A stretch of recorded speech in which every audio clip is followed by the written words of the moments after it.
Om Swastiastu. Perkenalkan, nama saya Maria, NIM 20000010, Prodi Pendidikan Agama Hindu, semester 5. Video ini dibuat untuk memenuhi tugas ujian akhir semester mata kuliah Kepemimpinan Hindu. Kali ini saya diberikan tugas untuk menjelaskan secara singkat materi-materi yang telah diberikan oleh ibu dosen, yang dimana materinya diambil dari setelah UTS dan sebelum UAS. Adapun materi-materi yang saya akan bahas dalam video ini yaitu yang pertama catur guru, kedua kepemimpinan dalam kitab suci agama Hindu, ketiga Astabrata, yang keempat Panca Upaya Sandi, kelima Catur Naya Sandi, dan yang terakhir yang keenam Pancadasa Premeting Prabu. Baik, langsung saja kita masuk ke materi yang pertama yaitu catur guru. Catur guru adalah 4 guru yang harus kita hormati selama di dunia. Yang pertama, Guru Swadhyaya.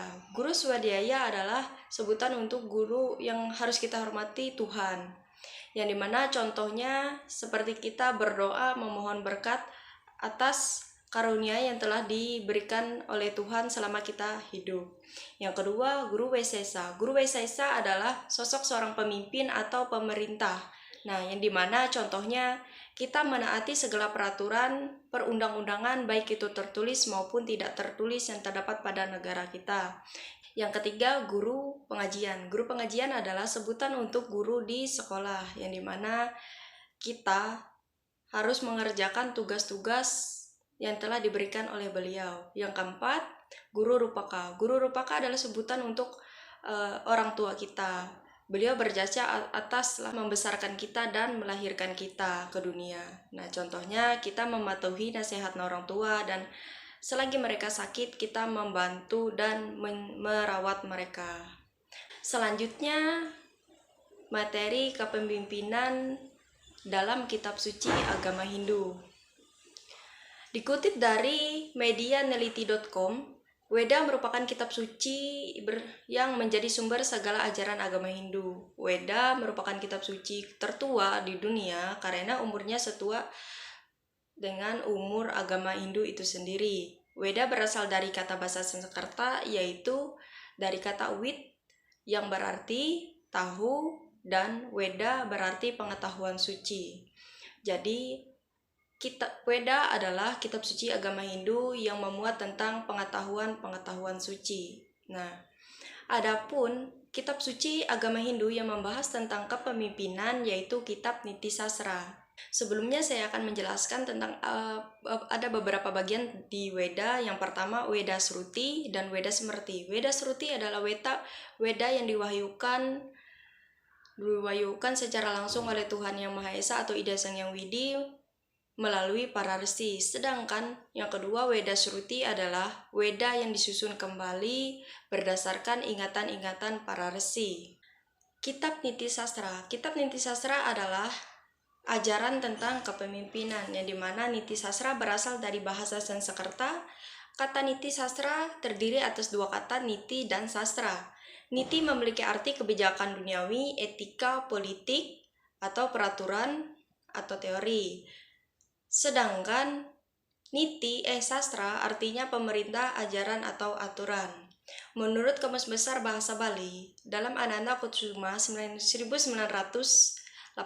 menjelaskan bahwa niti sastra berasal dari kata niti yang berarti undang-undang yang mengatur negara, dan sastra memiliki arti pelajaran dharma. Jadi, niti sastra merupakan kitab suci pedoman umat Hindu dalam berkepemimpinan.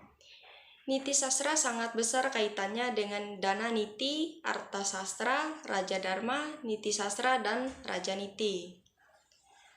Saya akan menjelaskan bagian-bagian dari yang saya sebutkan tadi. Yang pertama, Arta Sastra, yaitu kitab yang mengajarkan bagaimana mengatur kesejahteraan dalam kehidupan suatu wilayah oleh suatu wilayah yang dipimpin oleh pemimpin. Yang kedua, Raja Niti. Raja Niti adalah kitab yang mengajarkan bagaimana cara memimpin dalam suatu daerah atau wilayah. Ketiga, Raja Dharma. Raja Dharma adalah kitab yang mengajarkan tentang kebenaran dan kewajiban seorang pemimpin. Keempat, Dana Niti, kitab yang mengajarkan tentang peraturan atau hukum-hukum yang mengatur dalam kehidupan bermasyarakat. Selanjutnya materi yang ketiga, Astabrata. Astabrata merupakan salah satu ajaran agama Hindu yang membahas juga tentang kepemimpinan. Nah, Astabrata merupakan 8 sifat kepemimpinan yang harus dimiliki oleh seorang pemimpin. Yang pertama, sifat matahari yang disimbolkan dengan Dewa Surya. Makna seorang pemimpin bersifat seperti matahari adalah sebagai pemimpin harus memberi motivasi, spirit, daya hidup, dan memberikan kekuatan pada bawahannya. Seperti salah satunya saya ambil contoh, Bapak Presiden kita sering memberikan motivasi kepada masyarakat untuk lebih giat lagi bekerja dengan menyediakan lapangan pekerjaan yang luas dan tentunya sesuai dengan kompetensi diri sendiri. Yang kedua, sifat bulan yang disimbolkan dengan Dewa Chandra. Seorang pemimpin harus memiliki sifat ini, maksudnya agar setiap pemimpin harus dapat menyenangkan, menarik perhatian para bawahan atau masyarakat, dan memberikan terang dalam kegelapan.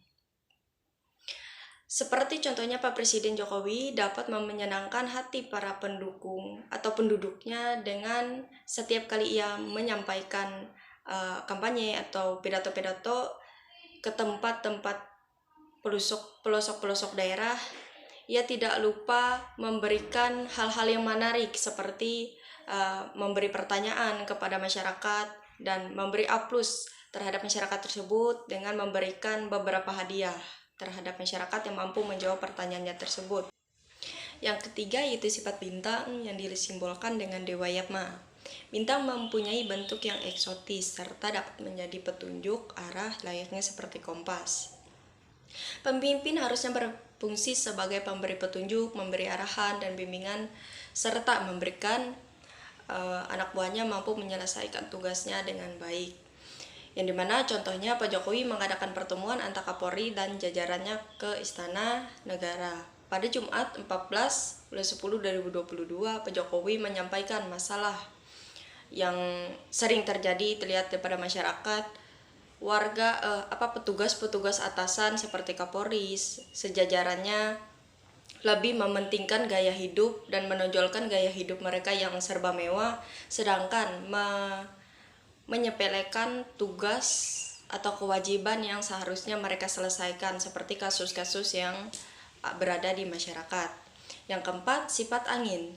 Sifat angin disimbolkan dengan Dewa Bayu. Angin mempunyai sifat dapat mengisi setiap ruang kosong. Seorang pemimpin harus dapat bertindak dengan cermat dan teliti serta tidak segan-segan untuk turun tangan guna untuk mengetahui masalah yang terjadi. Contohnya, kita sering mendengar bahwa kata Papua anak tiri dari Indonesia. Karena Papua sering dianggap sebelah mata walaupun tanahnya sangat kaya, Presiden Jokowi adalah presiden yang pertama turun langsung ke Papua. Melihat secara langsung kondisi di sana serta membangun jembatan, jalan guna untuk mempermudah transportasi antara luar dan dalam kota. Kelima, sifat api yang dilambangkan dengan Dewa Brahma. Api sifatnya dapat membakar apa saja dan tegas. Sosok pemimpin harus bersifat tegas dan tidak pandang bulu. Di samping itu juga harus mempunyai prinsip-prinsip yang konsisten serta dapat menahan emosi dan mengendalikan diri. Contohnya Pak Jokowi pada pidato dalam rangka 17 Agustus RI di ruangan sidang paripurna MPR DPR Jakarta, beliau menegaskan perlindungan hukum, sosial, politik, dan ekonomi harus untuk rakyat harus diperkuat dan tanpa pandang bulu. Yang keenam, sifat samudra yang simbolkan dengan Dewa Baruna. Bentangan samudra yang luas dapat menampung apa saja dan masuk ke dalamnya. Seorang pemimpin harus memiliki pandangan yang luas serta sanggup mampu menerima bermacam-macam persoalan yang diajuin oleh masyarakat-masyarakatnya. Seperti contohnya Pak Jokowi dipercayai oleh masyarakat untuk memimpin bangsa dan negara, serta beliau menampung aspirasi atau argumen-argumen dari seluruh penduduk Indonesia, yang dimana hal itu sangat banyak dari Sabang sampai Merauke tidak hanya menampung aspirasi-aspirasi, sosok seorang pemimpin juga harus mampu memberikan solusi terhadap permasalahan-permasalahan yang dialami oleh masyarakat itu sendiri. Yang kedelapan, sifat bumi yang disimbolkan dengan Dewa Kuwera. Bumi mempunyai sifat yang teguh, sentosa apa yang ditanam di bumi akan menghasilkan sesuatu yang bermanfaat bagi kehidupan. Seorang pemimpin dapat bersifat teguh hati dan selalu mempunyai memberikan anugerah terhadap setiap apa saja yang diberikan terhadap nusa dan bangsa. Seperti contohnya, Pak Presiden Joko Widodo memberikan aplaus terhadap para pemuda-pemudi yang menjadi bertugas pada Paskibraka pada 17 Agustus kemarin. Yang kedelapan, sifat air yang dilambangkan dengan Dewa Indra. Seorang pemimpin hendaknya seperti hujan, yaitu senantiasa mengusahakan kemakmuran bagi rakyatnya dan setiap tindakannya membawa kesejukan dan penuh kewibawaan dalam berpemimpin. Selanjutnya, materi yang keempat, Panca Upaya Sandi. Panca Upaya Sandi adalah 5 teknik atau cara yang harus dimiliki pemimpin guna menyelesaikan persoalan-persoalan yang dihadapi. Yang pertama, Maya. Maya adalah sebutan untuk seorang pemimpin hendaknya memiliki data, melakukan upaya dan mengumpulkan data atau permasalahan yang belum jelas guna untuk mencapai kesempurnaan. Contohnya, ketua RT mendata korban banjir yang berada di tempat ia memimpin agar dapat memberikan bantuan kepada yang terdampak banjir. Yang kedua, UPEKSA, yaitu seorang pemimpin hendaknya memiliki upaya dan kemampuan untuk meneliti dan menganalisis semua data informasi yang ada sehingga permasalahan itu dapat pada proporsinya. Contohnya, mendengar isu-isu banyak ketidaktepatan bantuan yang didapat oleh masyarakat, maka ketua RT tersebut mendata ulang agar bantuan dapat diterima bagi masyarakat, bagi mereka yang memang membutuhkan bantuan. Dengan kata lain, tidak tepat sasaran. Yang ketiga, Indra Jata, yaitu seorang pemimpin hendaknya memiliki upaya dan kemampuan untuk mencarikan jalan keluar setiap permasalahan yang dihadapi oleh masyarakatnya. Sebagai contoh, ketua RT mencarikan solusi atas dari permasalahan penduduk-penduduk yang mengeluh terhadap penumpukan sampah yang terdapat di sungai yang meresahkan masyarakat.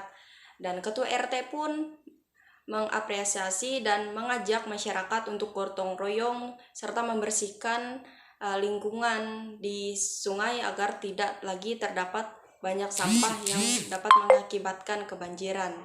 Yang keempat, Wikrama, yaitu seorang pemimpin hendaknya memiliki upaya dan kemampuan untuk melaksanakan semua rencana dan rumusan yang telah diprogramkan sebelumnya. Sebagai contoh, ketua RT atau pemimpin-pemimpin yang terpilih menjalankan program kerja yang mana yang seperti kita ketahui, mereka telah menyampaikan program kerjanya di hadapan para masyarakat ketika pemilu, maka jika mereka telah terpilih, maka mereka harus menjalankan program kerja tersebut. Yang kelima, logika. Seorang pemimpin dalam melakukan sesuatu tindakan hendaknya selalu didahului dengan pertimbangan nalar. Contohnya, seperti Presiden Jokowi ingin memberhentikan ekspor nikel ke luar negeri dalam bentuk mentah dan hanya akan menjualnya dalam bentuk barang jadi atau barang olahan. Jadi, dengan dijualnya nikel dalam bentuk jadi ataupun olahan, maka dalam negeri pun kita dapat sedikit meningkatkan harga beli dalam harga nikel tersebut. Maka yang keuntungan yang kita dapat pun bisa meningkat tidak sebanding dengan ekspor nikel yang mentah. Materi yang selanjutnya yaitu Catur Naya Sandi. Catur Naya Sandi adalah 4 sifat. Selanjutnya materi Catur Naya Sandi. Catur Naya Sandi adalah 4 sifat seorang pemimpin, yaitu yang pertama sama, yaitu pemimpin hendaknya waspada dan siap siaga untuk menghadapi segala ancaman musuh baik yang datang dari luar ataupun dari dalam. Contohnya, seorang pemimpin menegakkan hukum dan memberikan hukuman tanpa pandang bulu, baik itu ia keluarga ataupun sanak saudara. Yang kedua, beda, yaitu pemimpin hendaknya memberikan perlakuan yang sama, adil tanpa pengecualian dalam melaksanakan peraturan. Contohnya, seorang pemimpin memberikan hukuman yang sesuai atas perilaku pelaku walaupun pelaku tersebut keluarganya.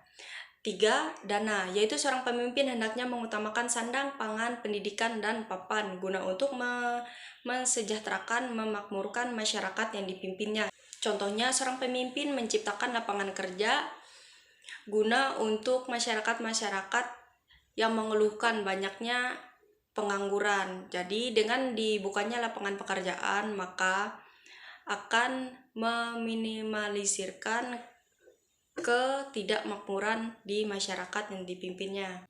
Yang keempat, danda, yaitu seorang pemimpin hendaknya menghukum secara adil kepada semua yang terbuat salah, melanggar hukum sesuai dengan tindakan dan kesalahan yang diperbuatnya. Seperti contohnya, seorang atasan Kapolri memecat bawahannya karena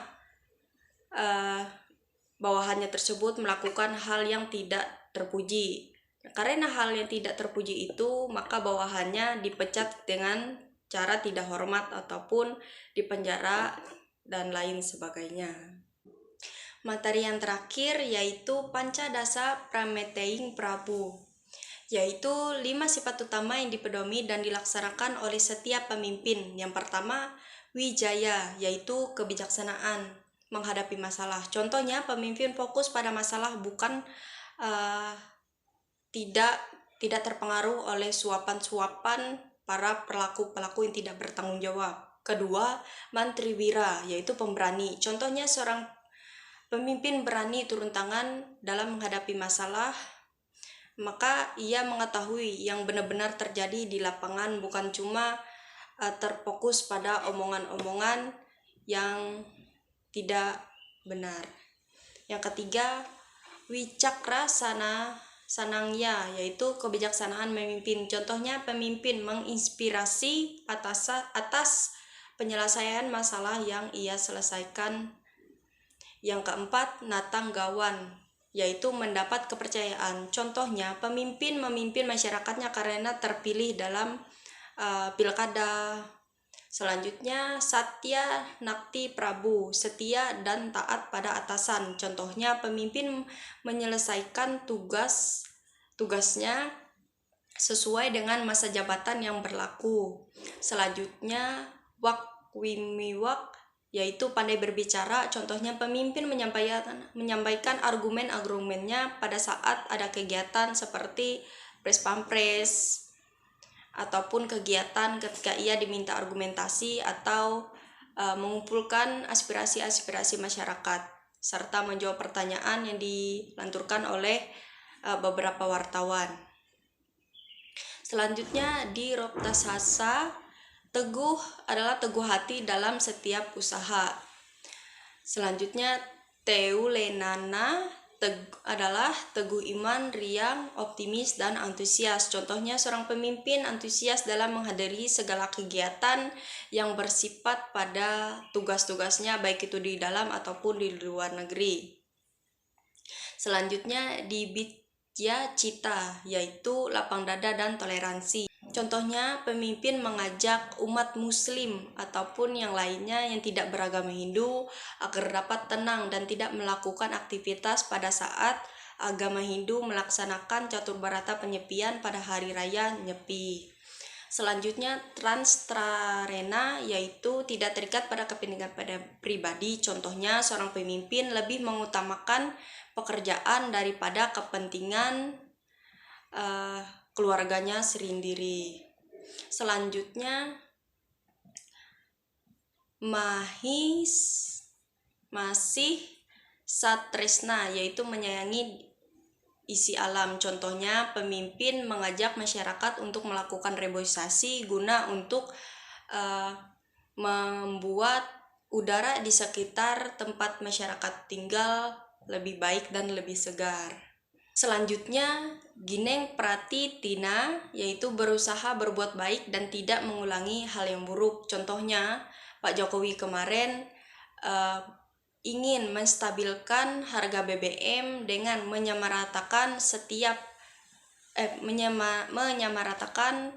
semua harga BBM pada setiap di seluruh Indonesia. Selanjutnya Sumantri, yaitu bersifat menjadi abdi negara dan penasehat yang baik. Contohnya pemimpin memberikan nasihat kepada bawahannya agar para bawahannya tidak malas-malasan dalam bekerja. Yang terakhir yaitu Anayaken musuh, mampu membasmi musuh-musuh negara. Contohnya pemimpin mampu mengungkap korupsi baik itu atasan atau bawahan-bawahannya yang dimana hal tersebut merugikan negara. Demikian pembahasan materi singkat dari saya. Saya akhiri dengan pengucapan Paramasanti. Om Santi Santi Santi Om Sahi.